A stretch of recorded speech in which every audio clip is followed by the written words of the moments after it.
There's been a very interesting article published in the newspaper, and I suppose it begins as these things often do with a whisper, a murmured quote to a journalist, a pointed suggestion that a female minister is not working hard enough, or has lost her grip, or is folding to the unions. And like clockwork, the whisper becomes a headline, the headline becomes a narrative. And in recent weeks, the Eye has shone a harsh but necessary spotlight on number 10 Downing Street's quiet war against its own women. And not from opposition benches, not even from the press, but from inside the building, from inside the party. Bridget Phillipson, Liz Kendall, Yvette Cooper, Lisa Nandy, all women, all holding difficult briefs, and all curiously named in the same breath whenever reshuffle speculation or ministerial underperformance is discussed. I would add Rachel Reeves. It might be a coincidence, it might not be. Either way, it raises an uncomfortable question. Does Downing Street have a problem with women in power? And the official answer, of course, is no. The practical evidence suggests otherwise, and the real answer is far more complex. There's a growing tendency in modern political communications, partly post-Johnson and post-Truss, to use female ministers as both human shields and convenient scapegoats. Appoint women to the most toxic briefs: welfare, education, immigration, culture, and then weaponize their gender when criticism arises. Attack them and you're a misogynist. Defend them and you're naive to the individual incompetence. And it's a rhetorical fortress, a trick borrowed from the worst years of Conservative rule, now adopted perhaps inadvertently by Labour's own internal spin machine, and it works until it doesn't. Because quite frankly, the real issue isn't who is in charge of these ministries, it's the fact that the ministries themselves are wrecks. Work and pensions is running on fumes. Education is trying to reverse 30 years of policy churn with 20 months of funding. Culture is misnamed.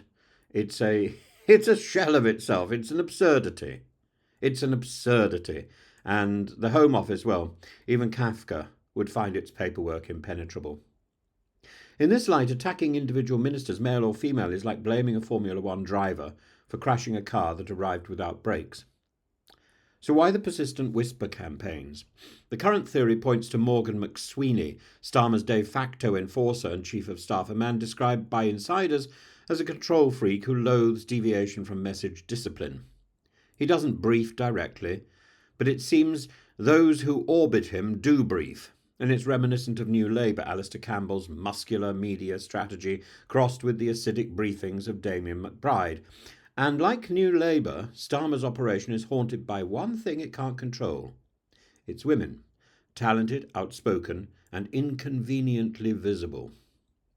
There's a name for this phenomenon, the glass cliff. It's when women are appointed to senior leadership roles only when failure is imminent. Margaret Thatcher, Theresa May, Liz Truss all ascended during times of crisis and were swiftly blamed for failing to resolve problems no man could have fixed either. And yet, of those three I've named, Margaret Thatcher, Theresa May, Liz Truss, Margaret Thatcher performed brilliantly and beyond all expectation. Theresa May was a disaster as the Prime Minister, but has been spectacular after stepping down. Liz Truss remains an embarrassment. In the Labour Party, we're watching a softer version unfold. Give women the hard jobs, then quietly circulate doubts about their competence. When they falter, say nothing. When they push back, suggest they're too emotional. When they shine, praise Starmer's judgment for appointing them. It's all so tiresomely predictable. So Keir Starmer, to his credit, has said the briefings must stop. He's reportedly threatened consequences, but intentions are not outcomes, are they? And if hostile leaks continue unchecked, as they're doing, then either he lacks control over his own team, or more damningly, he tacitly approves. And in either case, it chips away at the image of integrity that he has been so desperate to carefully cultivate, like at the end of Candide, the garden. In the end, the problem isn't just misogyny. It's not even poor communication strategy. It's the fact that without structural reform, ministerial failure is inevitable. And until we stop using gender as either a cudgel or a shield, we will never build the kind of government that works for anyone, let alone for women. So the question is not whether Downing Street has a woman problem. The question is whether it has the courage to confront the dysfunction that makes scapegoating women politically expedient.